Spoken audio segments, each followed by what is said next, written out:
The Apostolic Tradition is an early Christian treatise which belongs to genre of the Church Orders.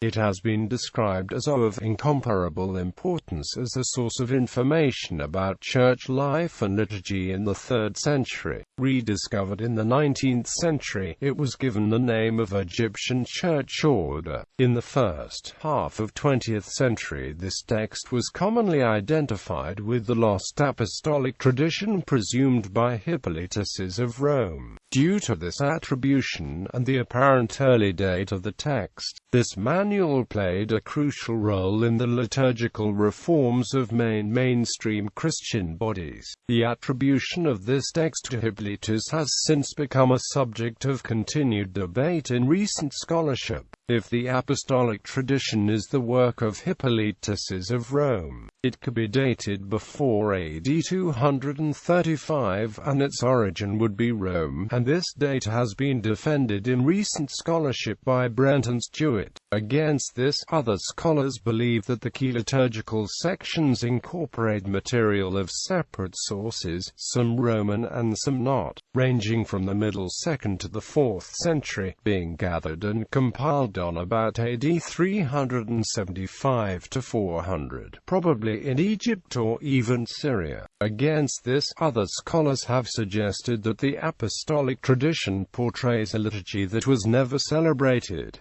Editions and publications. Producing a critical edition of a work that survives in several versions, of which none are in the original language, is highly problematic. Clearly the edition has to be a translation, but which language should be used as the common version, and should the editor try to recover something close to the original text, or rather to produce the best text for one or another of the surviving versions? The first comprehensive critical editions were those of Gregory Dix in 1937 and then in 1946 by B. Bott. Dix and Bott both attempted to recover an original text of the 3rd century, but translated into English and French respectively. Since then, G. Cumming prepared a student edition in English in 1976, taking the rather different approach of seeking to translate one of the versions, while Paul Bradshaw et al. Have prepared a commentary in 2002 which all versions are translated in synoptic columns, with no attempt to establish a primary text. Indeed, Bradshaw maintains that, as living literature, the Apostolic Tradition cannot be regarded as ever having had a single primary text. The more conservative approach of Dix and Bott has more recently been represented in the translation by Alistair Stewart. For the first edition in 2001, Stewart selected eclectically for each chapter the version that looked to have the best text, and then translated that, with correction from the others. This approach has been criticized as implying a standard text, when there was then no evidence that such a normative text had ever existed. The discovery of the Aksumite Ethiopic version, especially in respect of its close relationship with the later version in those sections where both are witnessed, is claimed by Stewart as demonstrating that at one time a standard complete text did indeed circulate. However much this may have been adjusted and reordered in later versions and derived works,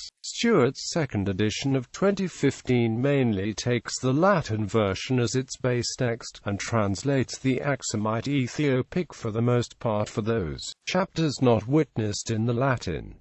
Date and place of composition. The context for the church order represented in the Apostolic Tradition is one where Christians face official persecution, are regularly imprisoned for the faith and occasionally face martyrdom. All Christian worship takes place within private houses. Prospective new converts are assumed to be all adults, and are to be questioned initially by a teacher in private before being introduced to the Christian congregation, but baptism is also extended to children and infants in newcoming families. Regular worship includes not only a weekly Eucharist, but also a shared fellowship meal, or agape feast. Ecstatic prophecy is occasionally encountered in worship. All of these observations confirm a date in the 3rd century or earlier. The wide range of forbidden trades specified confirm a place of composition in one of the two major urban centers of the Roman Empire, Rome itself, or Alexandria. Particular provisions in the Church Order relate to local practices which identify this place as Rome, specifically that the dead are buried in underground catacombs sealed into shells with tiles, and also the stipulation that, in the regular Sunday Eucharist, portions of the bread consecrated by the bishop are to be broken off by deacons and carried by them to presbyters in other churches in the city, wrapped in napkins. Recent scholarship has called into question the degree to which the liturgical texts witnessed in the Apostolic Tradition may be taken as representing the regular forms of worship in Rome in the 3rd century. Some of these scholars propose that, over the centuries, later and non-Roman liturgical forms have accumulated within an older and substantially Roman church order title. None of the manuscript versions carry a title, and so there is no direct evidence as to how the Apostolic Tradition was originally known. The quotation of chapter 36 in the Ochrid fragment is labeled Diataxis of the Holy Apostles,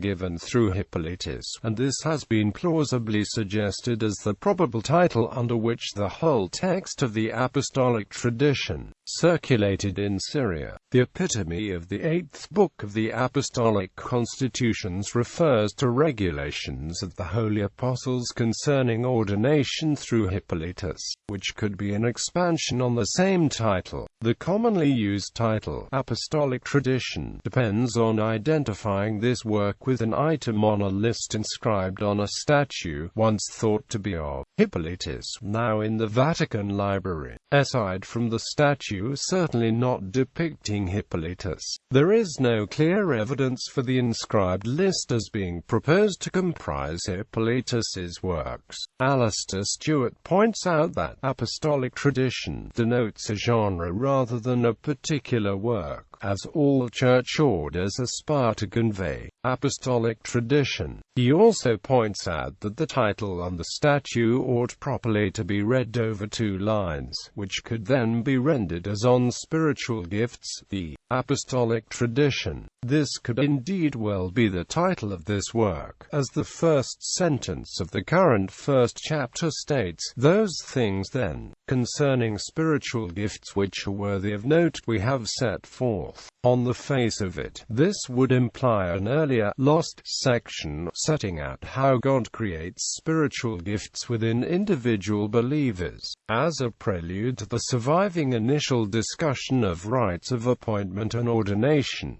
Attribution to Hippolytus. The section of the Alexandrine Synodos, rediscovered in the 19th century, which was given the name of Egyptian Church Order, was identified with the lost Apostolic Tradition presumed by Hippolytus of Rome by Edward von der Goltz in 1906 and later by Eduard Schwartz in 1910 and by R. H. Connolly in 1916. This attribution was unanimously accepted by the scholars of that period, and became well recognized by the works of Gregory Dix, in particular his famous The Shape of the Liturgy 1945. The attribution to Hippolytus was based on following data. In 1551, Piero Ligorio found an ancient Roman marble statue of a seated figure near Campo Verano in Rome and moved it to the Vatican Library, where it still is. On one side of the seat was carved in Greek a Paschal cycle, which remembered the one attributed to Hippolytus, and on the other side the titles of numerous writings, some of them by Hippolytus, and one named on the Charismata Apostolic Tradition. This brought the scholars to presume the existence of a writing named Apostolic Tradition by Hippolytus. Recent research on this statue arrives at a different conclusion. The name Hippolytus is present in later ancient church orders, clearly derived by the text of the Apostolic Tradition, the canons of Hippolytus and the constitutions through Hippolytus. The term Apostolic Tradition itself is found in both the first and last page of the text.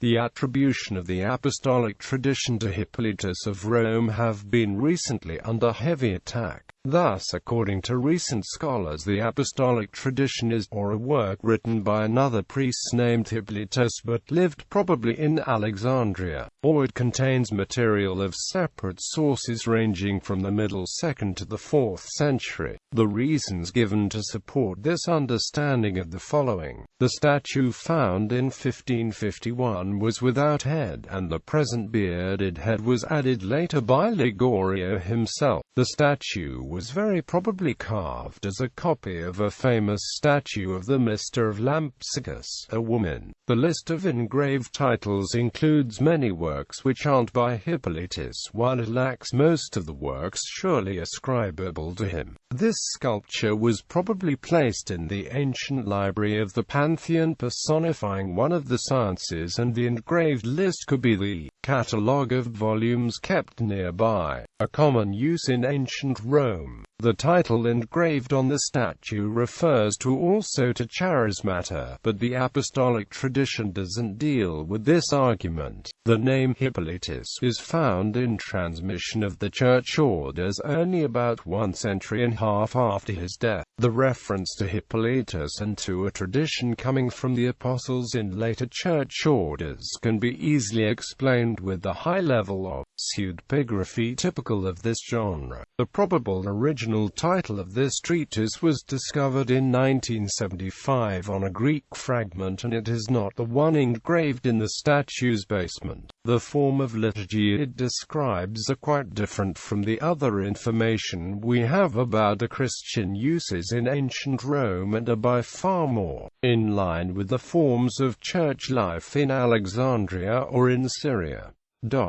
Content. The Apostolic Tradition, as the other church orders, has the aim to offer authoritative apostolic prescriptions on matters of moral conduct, liturgy and church organization. It can be divided in a prologue and 3 main sections.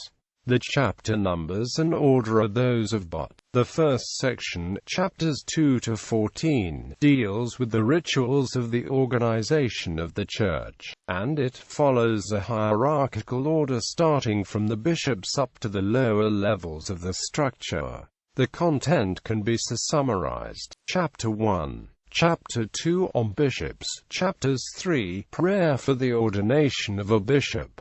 Chapter 4, Chapter 5, on the offering of oil. Chapter 5, Chapter 7, on presbyters. Chapter 8, on deacons. Chapter 9, on confessors. Chapter 10, on widows. Chapters 11, on the reader. Chapter 12, on virgins. Chapter 13, on subdeacons.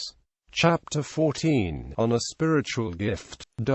The second section, chapters 15 to 21, is about the Catechumenate and the baptism. Chapter 15, on newcomers, the first step in the Catechumenate. The questions about marriage status and whether they are slave or free. Chapter 16, on trades and professions. The questions about occupation and moral conduct. Some works are not considered compatible with the Christian life. These works include a manager of prostitutes, the sculptor, a painter of idols, actors in the theatre, teacher of worldly knowledge, children, and a charioteer, a gladiator in the gladiator competitions. Restrictions on military action are enumerated. Chapter 17, on the time during which they will hear the word after crafts and professions, the length of the preliminary instruction, about 3 years. Chapter 18, on the prayer of the catechumens. Chapter 19, on laying hands on catechumens, the ritual at the end of the preliminary instruction. Chapter 20, of those who will receive baptism, the final examination and the preparation in the days before the baptism. Chapter 21, on the bestowal of holy baptism, the detailed description of the baptismal liturgy. The last section, chapters 22 to 43, is a compilation of rules about the community, listed without a clear order. Chapter 22. Chapter 23, on fasting. Chapter 24, on gifts to the sick, that those who receive should serve with haste, about the distribution of the communion to sick persons. Chapter 25, on the bringing in of lights at the supper of the congregation. Chapter 26, on the occasion of eating, description of the liturgical dinner. Chapter 27, that catechumens should not eat with the faithful. Chapter 28, that one should eat with understanding and moderation. Chapter 29, that one should eat with thanksgiving. Chapter 30, on supper for widows.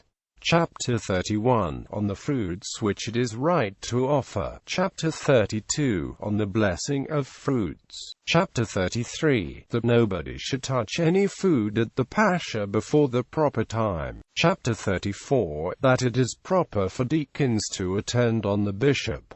Chapter 35, on the time when it is proper to pray. Chapter 36, that it is proper to partake of the Eucharist first before anything else is consumed. Chapter 37, that it is proper to guard the Eucharist carefully. Chapter 38, that it is improper that anything should be allowed to fall from the cup. Chapter 39. Chapter 40, on the cemeteries. Chapter 41, on the time when it is proper to pray. Chapter 42. Chapter 43.